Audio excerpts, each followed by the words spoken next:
제니님과 혜리님께서도 방문했던 럭셔리 호텔 체인 아만. 아만의 창립자 에이드리언 제카가 아만에서 물러난 이후 만든 브랜드가 아제라이인데요. 현재 두 곳뿐인 아제라이 호텔 중에서 이번 영상에서는 아제라이 라 레지던스 후에를 소개합니다. 후에는 인천 직항이 있는 다낭에서 차로 2시간 거리에 있는데요. 아직 많은 분들께 낯선 지명이지만 마지막 베트남 왕조의 수도였던 역사적인 도시입니다.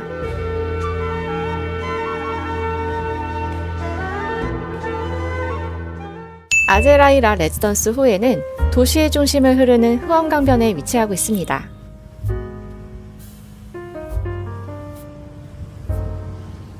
호텔은 3개동 총 122개 객실이 있습니다. 중앙의 대저택은 베트남이 프랑스 식민지였던 1930년대에 프랑스 정부가 파견한 최고 행정관의 관저였다고 합니다. 중앙 건물의 둥근 모서리와 매끈한 벽면은 1930년대 유럽의 후기 아르데코 양식의 특징이기도 합니다. 1930년대에 프랑스가 인도차이나에 대규모 투자를 했고 특히 후에는 베트남의 마지막 왕조인 응우엔 왕조의 수도였기에 도시의 아르데코 양식의 건물이 상당수 남아 있습니다. 그래서 현대에서는 아제라이를 비롯한 아르데코 양식의 이국적인 호텔이 관광지로서 후에의 매력도를 높여줍니다. 저는 중앙저택에 있는 주니어 스위트 객실을 예약했습니다. 좌우에 있는 신축 건물은 2005년에 증축되어 근대에 지어진 중앙 건물보다 한층 더 높은 4개 층으로 구성되어 있습니다. 아제라이 라 레지던스 후에의 뒤편은 이 3개 건물이 정원과 수영장을 감싸 안고 있는 형태입니다.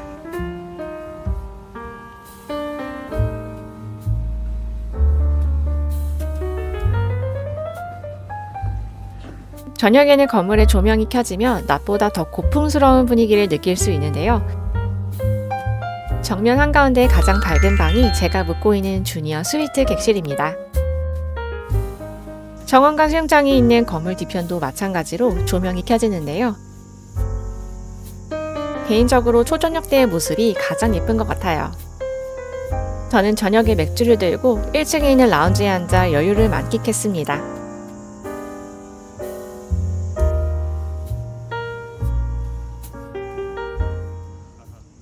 중앙 건물에 있는 메인 출입구로 들어가면 바로 프론트 데스크를 비롯해 로비 라운지를 볼 수 있습니다.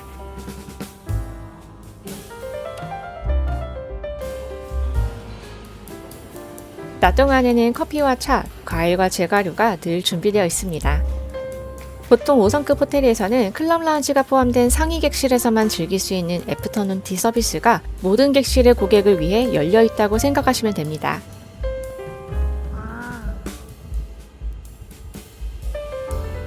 라운지 곳곳에 세월이 느껴지는 소품이 있는데 덕분에 1900년대 초반으로 회귀한 것 같은 느낌을 줍니다. 로비 라운지 바로 옆에는 루 구베르네르 바가 있습니다. 아제라이 라 레지던스 후에의 3개 건물 중에서 신축된 2개 건물에는 슈페리어와 디럭스 객실이 있는데요. 해당 건물의 1층 라운지에는 이렇게 베트남의 근대 생활상과 왕족의 모습이 담긴 회화와 사진이 전시되어 있습니다.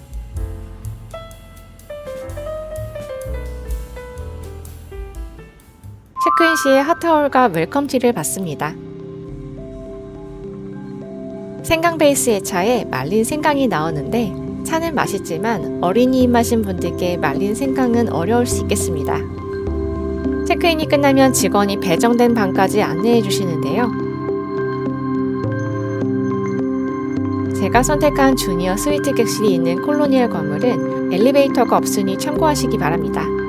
다만 양 옆에 신축 건물에는 엘리베이터가 있고 콜로니얼 건물과 신축 건물은 통행로가 연결되어 있기에 몸이 불편하신 분들께서도 콜로니얼 건물에 투숙하실 수 있습니다.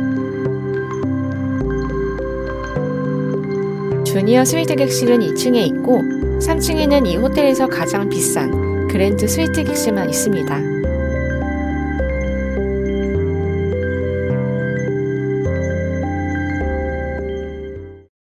2층에 있는 각 객실은 1930년대 식민지 시절을 연상하는 별칭이 붙여져 있는데요. 주니어 스위트 객실은 조류학자라는 명칭이 있습니다. 1930년대 프랑스 엘리트층 사이에서 인도차이나의 자연을 탐험하고 연구하는 유행이 있었는데 그 시절의 향수를 연상하는 단어인 것 같습니다. 문을 열면 높은 층고의 원형 침실이 나타납니다. 제가 여러 객실 중에서 주니어 스위트를 예약한 이유도 바로 이색적인 원형 구조 때문입니다. 아제라의 공식 홈페이지 기준 13개 타입, 122개의 객실 중에서 이런 원형 공간에 머물 수 있는 건 단 한 개씩 있는 주니어 스위트, 그랜드 스위트 총 3개 객실 뿐이니 예약 시 참고하시기 바랍니다.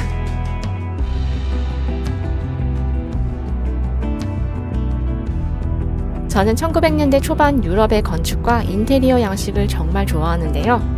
직장인 연차로 유럽 여행을 자주 가는 건 제약이 크기에 유럽 식민지 시절의 건축이 남아있는 동남아 소도시를 찾습니다. 저와 같은 취향을 공유하는 구독자분들께서는 제가 갔던 말라카나 이번 후에 모두 좋아하실 거라 생각해요. 우아한 레이스가 걸쳐진 침대도 예쁘고 편안합니다. 특히 침대에서 바라보는 객실과 테라스가 여느 호텔 객실과는 다른 곡선의 미가 느껴지다 보니 하루 종일 침대에서 굴러다니게 됩니다.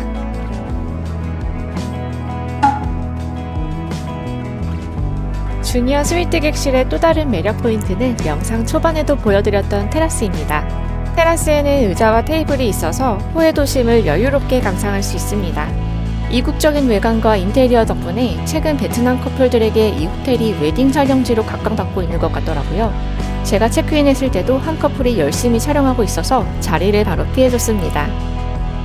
객실은 정동향이기 때문에 이른 아침에는 붉은 하늘을 감상할 수도 있습니다.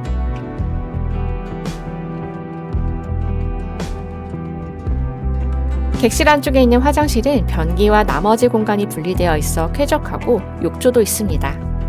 그리고 호텔 전체적인 톤과 맞춘 화이트 톤의 어메니티까지 정갈하게 준비되어 있네요. 화장실 반대편 코너에는 캐리어 거치대와 옷장이 있습니다. 객실에는 긴 다인용 소파 대신 1인용 소파 2개가 있습니다. 테라스를 정면으로 보면서 차와 디저트를 즐길 수 있도록 만든 배치입니다. 좌측에는 캡슐 커피를 마실 수 있는 커피 머신이 있고 테이블에는 웰컴 과일이 준비되어 있습니다. 역대급 웰컴 과일이라 생각될 정도로 당도가 높습니다. 그리고 베트남 남부의 특산물인 캐슈넛을 비롯해 연꽃씨, 땅콩도 넉넉하게 준비되어 있어요. 주니어 스위트 객실에서는 입이 마를 새가 없었는데요. 일단 베트남 전통차를 우릴 수 있는 다도 세트가 준비되어 있습니다. 특히 우측의 임페리얼 다이내스티 차는 호텔 직원도 자신있게 추천할 만큼 차가 맛있으니 후회에 와서 발견한다면 꼭 드셔보시기 바랍니다.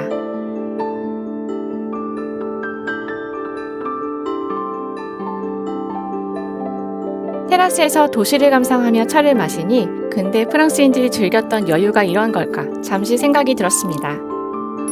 그리고 화장대 앞에는 와인이 준비되어 있는데요. 주니어 스위트 이상급 객실부터 선물로 제공하는 것 같습니다. 저는 세속적인 사람이므로 프랑스산 피노누아라는 라벨부터 확인하고 편지는 나중에 읽었습니다.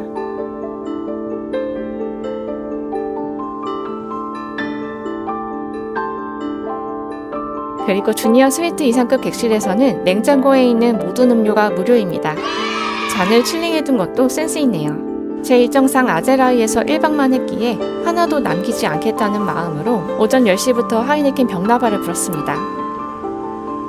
메이크업룸 사인과 방해금지 사인도 정말 귀엽죠. 저 개인적으로 턴다운 서비스의 묘미는 깜짝 간식이라고 생각하는데요. 프랑스에 대한 향수를 표방하는 호텔답게 제과류도 기대 이상으로 맛있습니다. 그리고 또 다른 선물도 있었는데요. 바로 베트남 왕실 전통 차 재료입니다. 아티초크, 국화, 더덕, 대추, 팔각, 자스민꽃 등 16가지 재료가 들어갔다고 설명되어 있는데요. 거의 베트남 땅을 갈아 넣은 느낌입니다. 헬스장과 수영장은 바로 옆 신축 건물을 통해 입장할 수 있습니다. 건물 최상층의 헬스장에는 이탈리아 브랜드 테크노짐 머신이 설치되어 있어 도시 풍경을 감상하며 운동을 할 수 있습니다.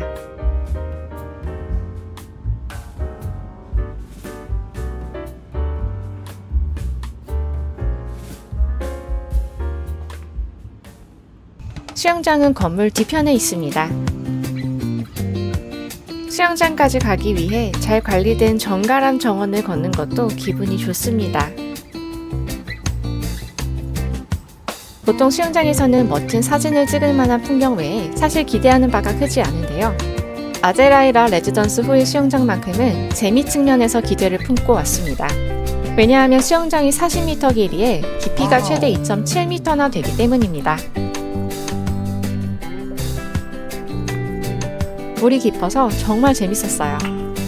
프리다이빙용 마스크를 챙겨와서 재밌게 놀았더니 유럽 관광객분께서 마스크를 어디서 샀냐고 물어보실 정도였습니다.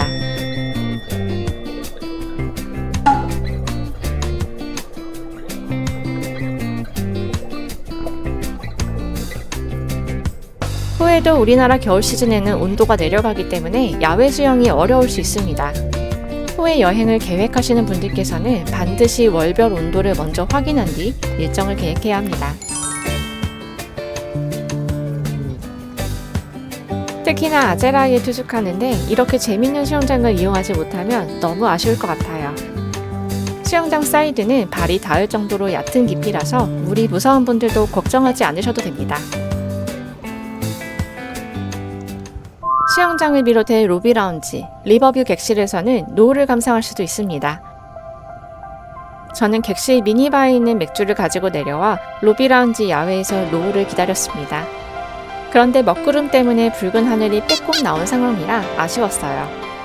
우리나라에서도 한강뷰 호텔 객실이 인기가 많고 가격이 높은 것처럼 아제라이를 비롯해 후에에서도 후원강뷰 객실 선호도가 높은데요.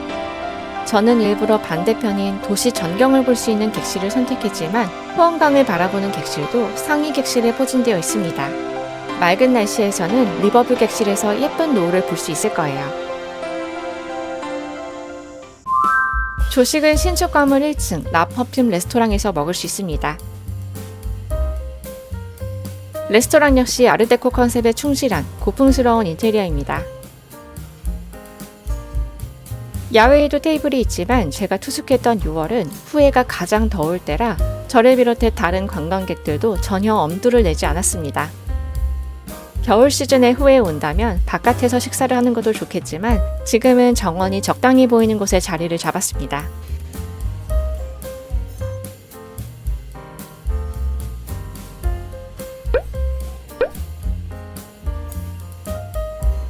아제라이는 특히나 유럽인 관광객이 대부분을 차지하기에 뷔페는 서양식과 베트남식 위주로 구성되어 있습니다. 특히 후에를 비롯한 베트남 중부지방의 대표 요리도 준비되어 있습니다.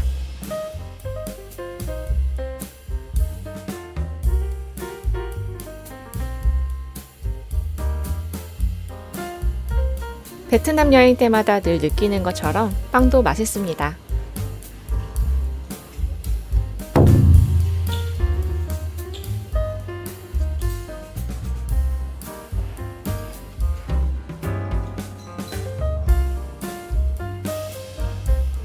커피는 직원들에게 주문하면 되는데 다양한 베트남식 커피도 시도해보고 마지막은 아메리카노까지 주문했어요. 그리고 진짜 5성급 호텔 조식에 등장한다는 식전주도 있습니다. 스파클링 와인을 보며 프랑스풍의 휴가를 제대로 구현하고 있다는 생각이 들었습니다. 저는 주니어 스위트 객실 1박에 55만 5천원에 예약했습니다. 아제라이 라 레지던스 후에는 20만원 초반대부터 80만원대까지 다양한 객실의 선택지가 있습니다. 그럼에도 이왕 아제라이 라 레지던스 후에에 투숙하신다면 저는 객실 타입에 콜로니얼이라는 명칭이 붙은 객실을 추천합니다.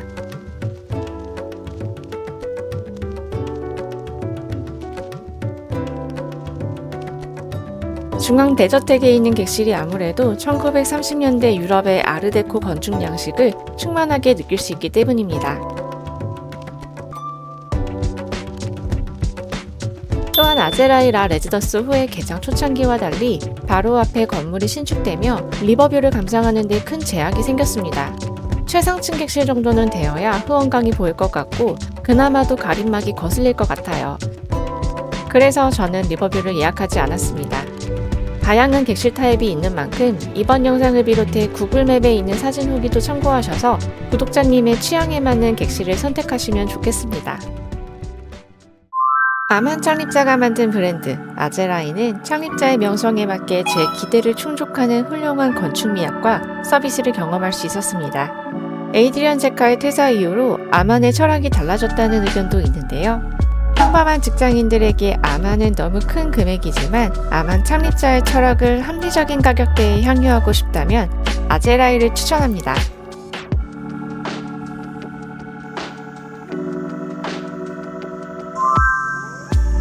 보다는 아제라이에서 들렸습니다. 6월은 열사병이 우려될 날씨라 엄두를 못 냈지만 아제라이에서 자전거도 대여해 두니 참고하시기 바랍니다.